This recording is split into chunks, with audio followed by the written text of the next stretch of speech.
ኣገዳሲ ክንፈልጦ ዘለና ብዛዕባ መጥቃዕቲ ልቢ መጥቃዕቲ ልቢ ወይ ከዓ ሄርት ኣታክ ሕማም ድኻም ልቢ ኣብ መትንታት ደም ኣካላትና ዝፍጠር ፀገም እዩ። ጠንቂ ናይዚ ሕማም ምዕፃው ወይ ምዕባስ ናይቲ ንልቢ ዝምግብ ሻምብቆ ደም እዩ። ከም ሳዕቤን ምንካይ ናይ ጨዋዳታት ልቢ ዝውሕዝ ደም ካብኡ ዝብገስ ዋሕደ ኦክሲጅን የኸትል። ኣርተሪ ብኦክሲጅን ዝሃተመ ደም ካብ ልቢ ናብ ኣካል ንምጉዕዓዝ ልዑል ሓላፍነት ዝስከም ኣገዳሲ ክፋል ሻምብቆ ደም እዩ። እቲ ንቡር ኣርተሪ ተሪር ተዓፃፃፍን ተመጣጥን ክኸውን እንከሎ ብኣንጻሩ ቀጻሊ ዝቕርቀብን ዝዕበስን ኣርተሪ ድማ ንኣተሮስክለሮሲስ የቃልዕ። ኣብ መናድቕ ኣርተሪ ዝኽሰት ናይ ምብልሻው ለውጢ ዘኸትል ወይ ምስኡ ዝዛመድ ፀገም እዩ። እዚ ድማ ቀንዲ ጠንቂ ዝተፈላለዩ ሕማማት ልቢ ወቕዕን መጥቃዕትታት ልብን ይኸውን። ኣተሮስክለሮሲስ ምርቃቕን ምጽባብን ሻምብቆ ደም ኣርተሪ እዩ ዘርኢ። እዚ ንሻምብቆታት ደምን ኣቑሞም ኣብ ልዕሊ ዝርከቡ ኣኢንዶቴልያል ወሃዮታት ብዝርአ መጉዳእቲ ይስዕብ። እዞም ወሃዮታት እዚኦም ነቲ ብሻምብቆ ደም ናይ ዝውሕዝ መጠን ደም ኣብ ምቁጽጻር ይነጥፍ። እቶም ካልኦት ኣተሮስክለሮሲስ ዘቃልዑ ረቂቕ ዋሕዲ ምውስዋስ ኣካላት ንኽሳዕን ልዑል ንቡር ክብደት ሰውነትን ምውናን። ዓይነት ደም ዝውንኑ ሰባት ብዝተፈላለየ ሕማም ንቡር ዝኾነ ናይ ምቅጻል ቀሓርን ዝኣመሰሉ ስምዒታት ዘለዎም ሰባት፣ ረኽሲ ብተደጋጋሚ ዘጥቅዖም ሰባት ወዘተ ይጥቀሱ። ኣብ ሻምብቆ ደም ዝተኸዘነ ኮለስትሮል ወይ ስብሒ ምህላውን ንኣተሮስክለሮሲስ የቃልዕ እዩ። ኣተሮስክለሮሲስ ብዋሕዲ ዝተፈላለዩ መኣዛታት ምግቢ እውን ይኽሰት እዩ። ንኣብነት ብዋሕዲ ቫይታሚን ሲን ብጸረ ምራተ አንቲኦክሲዳንት ንዝፍጠር ጸቕጢ ኣብ ጥዕና ኣርተሪ ልዑል ጽልዋ እዩ ዘለዎ። ኣተሮስክለሮሲስ ብምድስካር ስብሓዊ ትሕዝቶ ኣብ ውሽጢ እቶም ንመናድቕ ኣርተሪ ዓፊኖም ዝርከቡ ቀጸላታት ወሃዮት እዩ ዝጅምር። እዚ ስብሓዊ ትሕዝቶ ቀስ ብቐስ እናዓበየ ምስ ከደ ናብ ስብሓዊ ጥረ ይምዕብል እሞ ከፊላዊ ማዕበስቲ ደም የኸትል። እዚ ስብሓዊ ጥረ ኣዝዩ ኣብ ዝገዝፈሉ እዋን ዋሕዚ ደም ኣብ ውሽጢ ኣርተሪ ሙሉእ ብምሉእ ብምዕፃው ለምሲ ገለ ክፋል ጨዋዳታት ልቢ የስዕብ። ኣብ ኣካላትና ሃንደበታዊ መጥቃዕቲ ልቢ ይፍጠር። ኣብ ገለ እዋን እቲ ኩነታት ነቶም ንሓንጎል ዝምግቡ መትንታት ኣርተሪ ምስ ዘጥቅዖም ድማ ወቕዒ ስትሮክ ከኸትል ይኽእል። ጠንቂ ድኻም ልቢ ሓያሎ እዮም። ገለ ካብቶም ቀንዲ ግና ተወርሶ፣ ኣመጋግባ፣ ምትካኽ ሽጋራ፣ ኣልኮላዊ መስተን ምውስዋስ ኣካላትን ዘይምዝውታርን እዮም። ንጥቀመሉ ሜላሞንብሮ እውን ብቐዳምነት ካብ ዝስርዑ ጠንቅታት ሕማም ልቢ ሳይነሳዊ ጭብጥታት ከም ዘመልክቶ ስርዓት ኣመጋግባ ኣብ ጥዕናዊ ኩነታት ኣርተሪ ልዑል ጽልዋ ኣለዎ። ብኻልእ ኣገላልጻ ኣብ ጥዕናና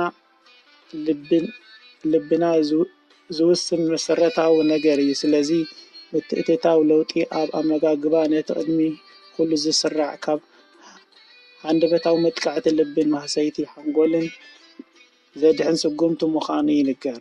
ዋላ እውን ኣቐዲሞም ብድኻም ልብን ምስኡ ብዝተፈላለየ ካልኦት ሕማማት ዝሰቃዩ ሰባት ኣብ ኣመጋግብኦም ለውጢ ምስ ኣተኣታታዊ ካብዚ ሕማም ዘተኣታትው ካብዚ ሕማም ክናገፉ ይኽእሉ። ንጥዕና ሻምብቆታት ልቢ ኣዝዮም ኣገደስቲ ዝኾኑ ብሳይንሳዊ ምርምር ዝተደገፈ ሓያሎ ምግብታት ከም ዘለዉ ክኢላታት ይሰማምዑ።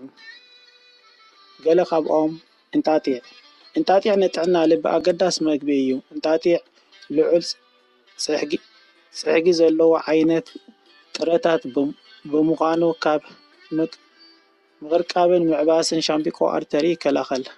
ሓያሎ ምንጪ ኦሜጋ 3 ዝተባህለ መኣዛዊ ምግቢ ስለ ዝኾነ ድማ ካብ ነድርን ቁጥዕን ይከላኸል። ጸቕጢ ደም የጉድል። ጻዕዳ ሽጉርቲ ካብ ምቕርቃብን ምዕባስን ኣርተሪ ኣብ ምክልኻል ልዑል እጃም ከም ዘለዎ ይንገረሉ።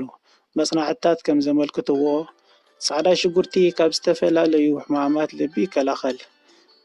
ጸቕጢ ደም እውን የጉድል። ብኡ ኣቢሉ ድማ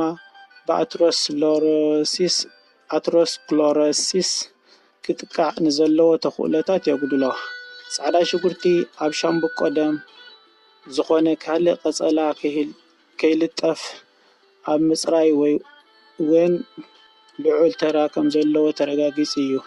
ስምስም ኣብ ሻምብቆታት ደም ተደራቢ ቀጸላታት ንኸይፍጠር ንምክልኻል ዝሕግዝ መኣዛ ኣለዎ። ነዚ ንምርጋጽ ሓያሎ ሕክምናዊ መጽናዕትታት ተኻይዶም እዮም። ኣብ ዘይቲ ስምስም ዝርከቡ ስብሓዊ ኣሲድ ኣብ ሻምብቆታት ደም ክነድቁ ዝኽእሉ ኮለስትሮልን ስብሕን ኣብ ምጥፋእ ከምኡ'ውን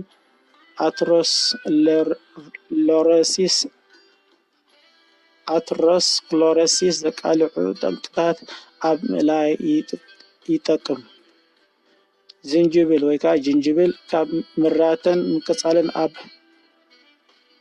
ምክልኻል ዝጠቅም ውፅኢታዊ ቀመም እዩ። በዚ ድማ ኣብ መናድቕ ኣርተሪ ክህልው ንዝኽእሉ ስብሕን ኮለስትሮልን ኣብ ምጥፋእ ልዑል ተራ ይጻወት። ለሚን ወትሩ ንግሆ ኣብ እትወስዶ ማይ ጽማቝ ለሚን ምሕዋስ ብፍላይ ንጥዕና ልብኻ ኣዝዩ ኣገዳሲ ምዃኑ ክኢላታት የመልክቱ። ለሚን ኣብ ደም ክህሉ ንዝኽእል ጠንቂ ኮለስትሮል ኣብ ምጉዳል ብቐዳምነት እዩ ዝጥቀስ። ሻምብቆታት ደም ናይ ምራተ መጉዳእቲ ከየጋጥሞም ኣብ ምክልኻል ልዑል እጃም ይጻወት። ለሚን ልዑል ትሕዝቶ ቫይታሚን ሲ ስለ ዘለዎ እውን ሻምብቆታት ደም ኣብ ምትራርን መጠን ኮለስትሮል ስብሕን ኣብ ምጉዳል ሓጋዚ እዩ። ሁሩድ ንጥዕና ልብን ሻምብቆታት ደምን ሓጋዚ ምዃኑ ብሓያሎ ሳይንሳዊ ምርምር ክረጋገጽ ተኻኢሉ እዩ። ጉዕ በርበረ ዘይተደልየ ስብሒ ኣብ ምቅጻል ኣብ መናድቕ ሻምብቆታት ደም ክፍጠር ንዝኽእል ዘይተደልየ ተደራቢ ቀጸላታት ኣብ ምእላይ ጠቓሚ ዝኾነ መኣዛ ከም ዘለዎ ክኢላታት የመልክቱ። ቃርፋ ምስ ዝተፈላለዩ ሕማማት ልብን ኣተሮስክለሮሲስ ምትእስሳር ዘለዎም ጠንቅታት ኣብ ምጉዳል ሓጋዚ ምዃኑ መጽናዕትታት የመልክቱ። ልዑል ጸቕጢ ደም ንሕማም ልቢ ካብ ዘቃልዕ ጥዕናዊ ጸገም ሓደ እዩ። ጸቕጢ ደም ምስ ዝልዕል ልቢ ደም ክጭንጉዕ ዝያዳ ሓይሊ ክትህልኽ እያ ትግደድ። እዚ ተወሳኺ ስራሕ ኣብ መናድቕ ኣርተሪ ዕንወት የውርድ። መጥቃዕቲ ልቢ ክፍጠር ዝህሉ ተኽእሎታት ድማ የዛይድ። ንቡር ጸቕጢ ደም ንምሕላው ልዑል ካልሲየምን ፖታሽየምን ዘለዎም ምግብታት ምውሳድ ተመራጺ እዩ። ዘጠንቀቑ ምልክታት መጥቃዕቲ ልቢ ገለ መጥቃዕትታት ልቢ እቲ ግዳይ እንታይ የጋጥም ከም ዘሎ ብዝግባእ ክለልዮም ዘይክእል ሃንደበታውያን ቅጽበታውያን እዮም።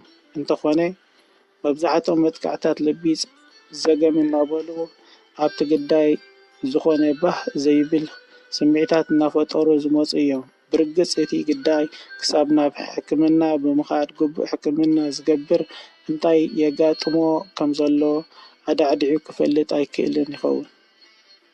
እዞም ዝስዕቡ እምበር መጥቃዕቲ ልቢ የጋጥመካ ከም ዘሎ ዘመልክቱ እዮም።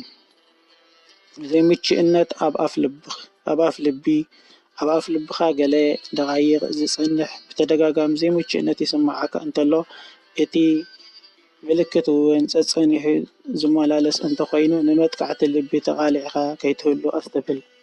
ዘይምችእነት ኣብ ላዕለዋይ ክፋል ሰብነት ዘይምችእነት ወይ ቃንዛ ኣብ ሓደ ወይ ክልቲኡ ኣእዳውካ፣ ዓንዲ ሕቖ፣ ክሳድ፣ መንጋጋን ከስዕን ገለ ካብኣቶም ምልክታት የጠቓልሉ። ሕጽረት ምስትንፋስ እዚ ምስ ወይ ብዘይ ናይ ኣፍ ልቢ ቃንዛ ከጋጥም ይኽእል።